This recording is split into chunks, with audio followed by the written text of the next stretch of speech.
Why do your strongest desires slip away the more intensely you pursue them?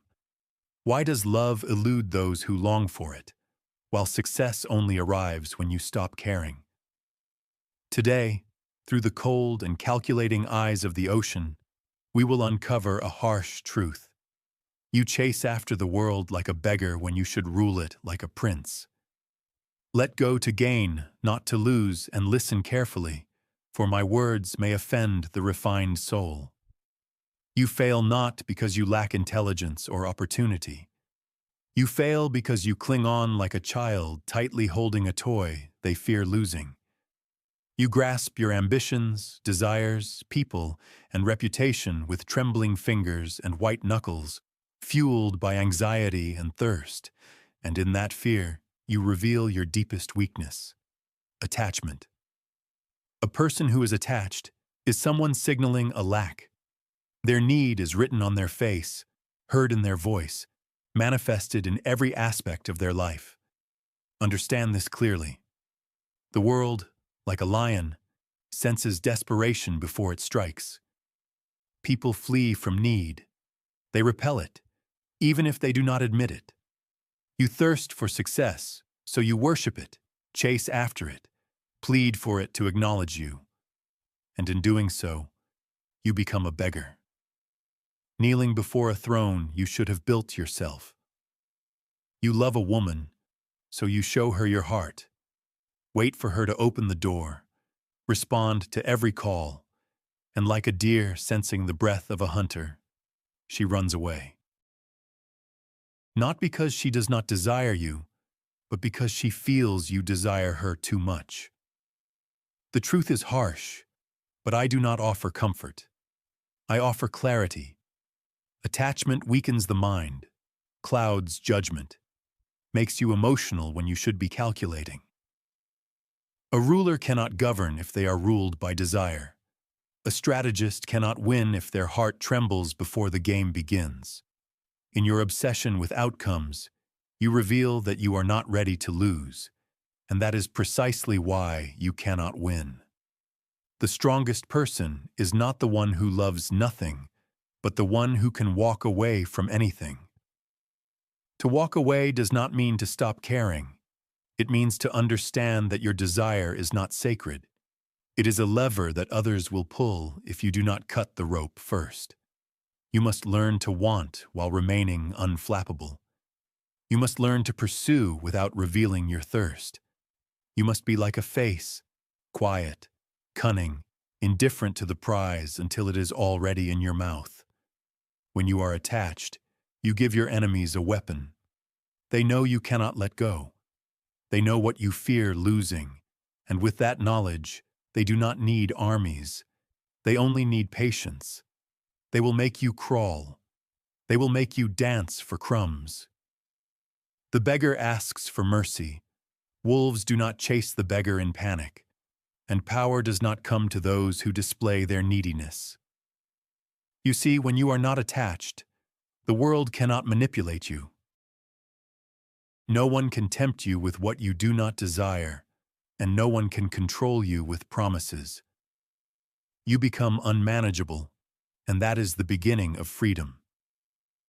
You may think that your passion is a strength, but let me ask you, what has it brought you? More often than not, it brings chaos, emotional outbursts, impulsive decisions, pushes people away, weakens your confidence, and convinces those around you that they are above you, that you need them more than they need you. Tell me, when has your desperation ever worked? When have pleas brought you true loyalty or lasting power? Never. Because those who need serve, and those who serve do not rule. Let go of the illusions that you must cling, that you must fight for every moment, every glance, every opportunity. Some battles are won not by attacking, but by retreating. Some thrones are seized not by force, but by silence. You will begin to rise the moment you learn to let go. Not out of defeat, but through discipline. Being detached does not mean being cold. It means being precise, loving without dependency, leading without possessiveness, acting without fear of loss.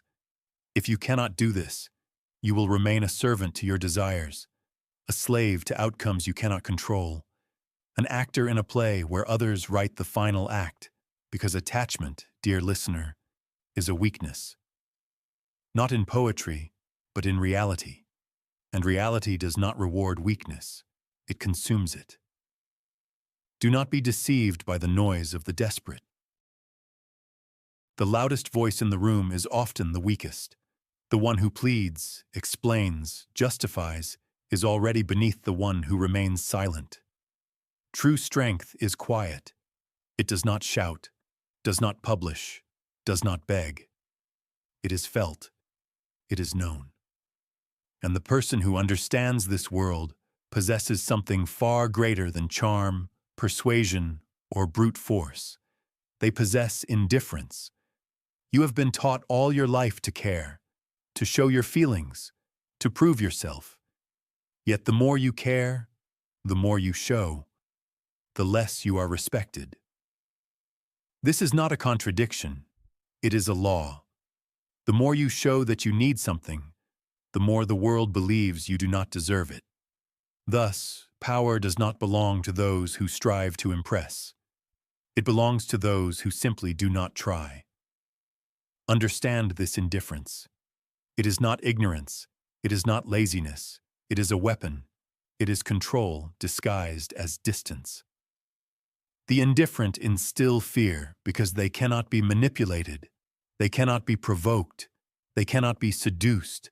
Their emotions are not swayed. Their worth does not depend on the reactions of others. They are a mystery, and within that mystery lies strength. People crave attention from those who do not give it freely. Why?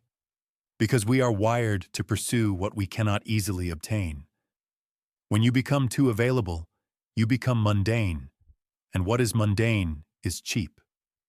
But when you are restrained, calculating, and composed, others begin to wonder. Do you know something they do not? They begin to doubt their own worth in your presence. They seek your approval, they work for it, and they respect you more because they cannot read you. A prince who shows no fear commands obedience without raising his voice. A ruler who does not chase the crowd ultimately becomes the one they follow. This is the power of indifference. It changes the dynamic, turning the pursuer into the prize. You believe that attention is power, but true power lies in the ability to hold it. You think that being emotional makes you authentic, but emotions without strategy are self-destructive.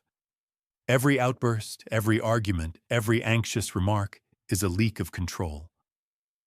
And once control slips away, what is your advantage? Do you think the Roman Caesar begged for loyalty? Do you believe that the great players in history shouted for recognition? No. They remained in the shadows while others strained to be noticed. They preferred silence in exchange for acknowledgement. They allowed the world to speculate about their thoughts, motives, and next moves. A person who talks too much reveals himself. One who explains too often loses authority. A person who needs to be understood is rarely so.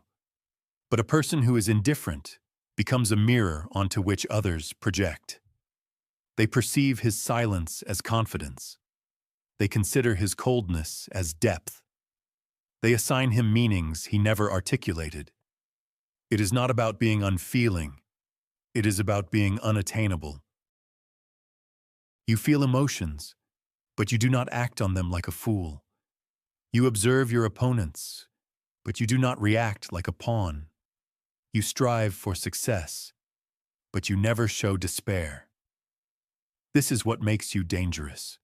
An indifferent person cannot be humiliated because he is not afraid of losing his reputation. He cannot be bribed because he seems to need nothing. He cannot be offended because he remains unflappable. And in this calmness, he becomes the most formidable figure in any situation. When others display hunger, show calmness, When they shout, remain silent. When they demand results, let your presence speak louder than any promises. The storm always fears the mountain that will not budge. Indifference is such a mountain. Those around you will panic, plead, overexert themselves, trying to earn your favor, love, or loyalty. With every step they take towards you, your position only strengthens. They dance to a rhythm you do not even acknowledge. This is power. And when they realize that you do not care, not out of apathy but out of strategy, they will begin to care more. Because nothing inspires loyalty like one who does not need it. You have been deceived again. You were told that letting go is weakness, that surrender is defeat, that leaving is cowardice. But those who assert such things know nothing of power and even less about war. Letting go is not a collapse. It is not the end. It is a weapon, a tactic, a choice of someone who knows the battlefield better than the enemy.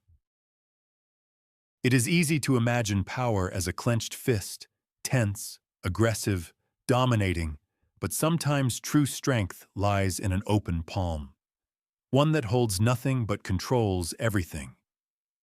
A person who clings to every decision, every plan, every individual, and every outcome, this person is not strong, but merely desperate. They drown in the illusion of control. But the one who knows how to let go, who loosens their grip when the time calls for it, is the one who survives. Moreover, they are the one who wins. You see, letting go is not passivity. It is not fleeing out of fear. It is a step back. Because you see more than others, you see the game beyond the move, the war beyond the battle. You understand that time is a better warrior than fury and patience when used correctly, more ruthless than any sword. Sometimes you let go because what you are holding on to pulls you down. Sometimes you let go because the very pursuit exposes you as weaker. But most often, you let go because what you are chasing is not yet ready to submit. And in your retreat, a shift occurs in the balance of power. Letting go does not mean surrendering. It means not giving anything to that which does not deserve your energy. And in this lies true strength. A person who walks away from an argument they could win is not weak. They are preserving their fire for a more worthy cause. A ruler who leaves negotiations does not capitulate. They create anxiety in the opponent, allowing silence to do what glory cannot. A strategist who abandons a plan they once believed in is not lost. They have simply stopped throwing soldiers into a battle that brings no benefit. This is how the wise survive, and more importantly, this is how they rule. Letting go with intention creates a shift in perception. Suddenly, those who thought they held power over you feel it slipping away. Suddenly, what was ignored becomes desirable. Suddenly, your absence speaks louder than ever your presence. This is how kings are made, not only through conquest, but through an absence that wounds deeper than any blow. But you have been taught to hold on, to push, to plead, to persist, even when all signs call for retreat. And in this persistence, you lose everything, not because you lacked strength, but because you lacked wisdom. There is a time for action and a time for waiting, a time for words and a time for silence, a time to hold on and a time to let go. But if you confuse one for the other, you will not be feared. You may not even be noticed. You will become just another noise in the chaos. You must ask yourself, am I still striving for power? Or am I feeding my ego with a fight that should have been left behind long ago? The one who knows when to let go always returns with more. With greater understanding, with greater choices, with greater opportunities. In the moment the enemy believes you are no longer there, and it is at that moment when they lower their guard, you strike. Letting go is not a weakness, it is a lure. If you want to rule, you must become a fisherman who never strikes at the duck too early. Stopping the pursuit of what does not yield is not an admission of defeat. It is creating space for something better to emerge or for the return of what you once desired. But now it is humble and within your reach on your terms. You do not always win when you take. You win when you know when not to take. When your silences are louder than your demands. When your departure is more unsettling than your presence. Desire in its purest form is fire. It provides warmth, energy, movement, but like fire, it must not spread uncontrollably. You must manage it, contain it, shape it into a blade, rather than warm your enemies with its light. Because the moment desire begins to lead, you no longer rule, you follow.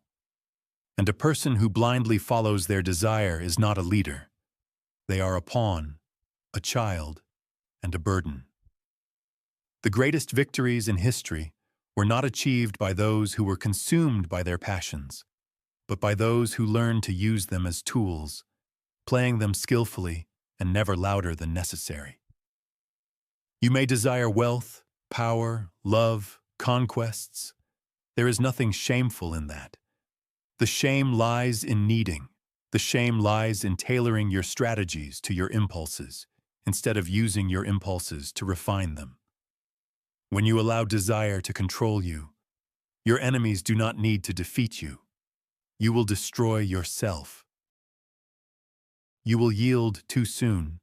Speak when silence would be your advantage. You will show your cards to earn approval. They will bait your desires like a lure on a hook, and you will bite again and again until you bleed out. You believe that your hunger gives you purpose, but hunger without discipline makes you predictable. They know what to offer you, know what makes you weak, know what to promise, what to deny, what to threaten, and you become a puppet, controlled by invisible strings, thinking you are dancing when you are merely being pulled. A prince must study his desire. He must understand it, analyze it, observe it like a hunter with its prey. Only then can he use it as a weapon. Because when you truly know what you want, you also begin to understand what it is worth, what it reveals, and how easily others can use it against you. You must turn desire into fuel, not into instruction. You feel it, but do not submit to it. Allow it to sharpen your instincts, but never override your logic. Let it whisper, but never shout. When desire becomes master, decisions become emotional rather than strategic. And emotion is the favorite poison of those who seek to undermine rulers from within. You must learn to display desire while concealing it. Let others believe that you need nothing. Let them wonder why you are so calm, so unflappable, so hard to tempt. Because as soon as they think they have figured out what you desire, they will try to offer it to you. And it is then that you will show them that their offer was never enough, that they were negotiating with a ghost. A person who wants something but appears as if they need nothing is frightening. They cannot be bought. They cannot be coerced. They cannot be bribed with pleasure, intimidated by loss, or manipulated by reward. They are inscrutable. They are incomprehensible. And in that silence, they gain an advantage. Because while others play with emotions, they calculate the odds. Do not run from desire. Control it. Let it live under your command, like a beast behind iron bars. When the right time comes, release it with precision. Let it serve your goals, not sabotage them. The fire within you must burn hot, but it must burn within limits. Without control, it spreads and consumes. Restrained, it illuminates the path to conquest. Ask yourself if you are using your desires to move others, or if others are using your desires to move you. The merchant shows you what you already want, and you pay him. The ruler shows others what they want, and they pay him. This is balance. You must not only manage your desires, but also learn to control the desires of others. Desires are leverage for all people. You do not need to move the world. You only need to move desires, and the world will follow. But this control begins from within. If you cannot master your longing, the fear of missing out, the hunger for recognition, then others will. And when they do, they will feed you just enough to keep you chasing, but never enough for you to win. Now you see the game for what it is. You believed that the world would reward effort, that the harder you chased, the closer you would get. But power does not move toward hunger. It retreats from it. Influence does not flourish under pressure. It grows in silence, in distance, in the shadow of discipline. Attachment has revealed your fear. Emotion has shattered your resolve. Desire has ruled you like a tyrant, whispering behind the velvet curtain. And all this time you thought you were acting with strength. But strength does not shout. It does not cling. It does not beg. It waits. It holds. It releases. Everything you want, every ambition, every conquest, every dream, does not come with a whisper when you chase it like a hungry dog. It comes when you no longer need it, when you walk away not in surrender, but in mastery. When your silence becomes more powerful than your words, when your absence becomes more valuable than your presence. The world bows not to those who chase after it. It bows to those who turn away with dignity. So step back. Let go. Not because you are weak, but because you are finally too strong to need.